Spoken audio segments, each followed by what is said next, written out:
Last week, okay? 101st took casualties securing it for us. We got in there and found it was a toilet factory. I'm saying there's a disconnect between what's in these packets and what we're seeing on the ground. There's a problem with the intelligence, sir. Well, the Green Zone not making a lot of green at the box office. In fact, it bombed, taking it $14 million on its opening weekend. To the Iraq War veteran who's not at all surprised, John Wagner is boycotting this film. He served very bravely in Iraq from 2003 to 2005. He's a major in the Army Reserves. Major, very good to have you. What didn't you like about this film? Well, since I haven't seen it, I can't address directly what I didn't like about it, but I didn't like the fact that it was being portrayed as a true setup for the soldiers that are serving over there. I don't like the prospect of what it's going to show us doing. And seeing as how the movie was basically set in the same time that I was over there, I don't think it was very realistic.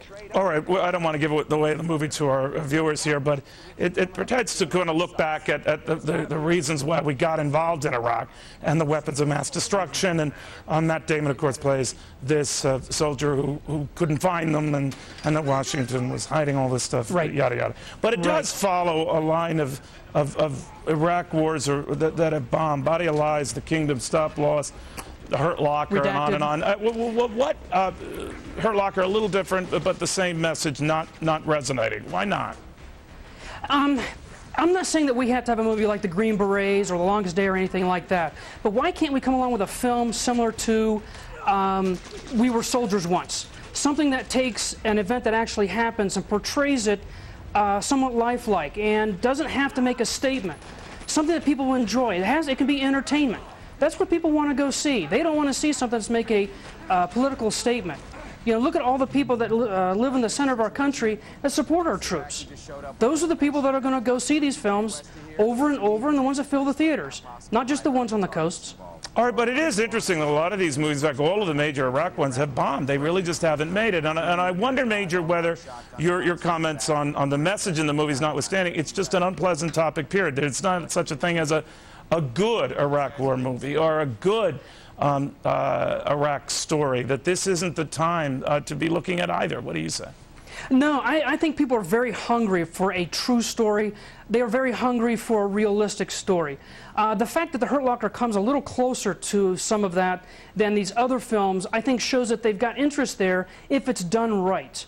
In other words, you've been saying, and you've said in the past, that movies that tend to make our military efforts look bad or our military look either duped or deceived generally aren't true to form, or for that matter, enjoyable to watch. That's correct. And it's not just making the military look bad, it's making America look bad. Who wants to watch a movie that's, you know, about making your country look bad? That's what people don't want to see. And even worse off, this film, The Green Zone, isn't even true to the book. The author, Rajaf, was in Baghdad at the same time that I was. I sat there and talked with him about a lot of the things that were going on in the Green Zone at the time and in Baghdad. This film doesn't even follow the book very closely. So, Major, was there anything? Read the book, I'm sorry, sir, but was there anything early on that you saw around that time that this movie raises, that maybe this big push to move against Iraq because they were developing these weapons of mass destruction?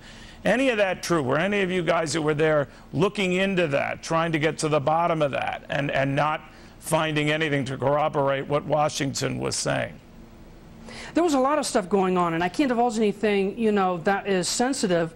But yeah, they were actively looking out for the devices or any indication that they were there or that something had been removed. That was going on. That is true. But it wasn't anything like what was depicted in what I've seen. So no one was deliberately being duped, and no one was. The soldiers didn't feel something was being thrust upon them, or that they had to carry a line that they couldn't support or see themselves in Iraq. No, not at all. There was so much more going on around that. The W&D actually ended up being just a small portion of everything that was going on at the time. If you recall, you know, the IEDs and working up toward the elections and stuff. That was just a small portion. Major, thank you very much. Thank you, Neil. Appreciate it, sir.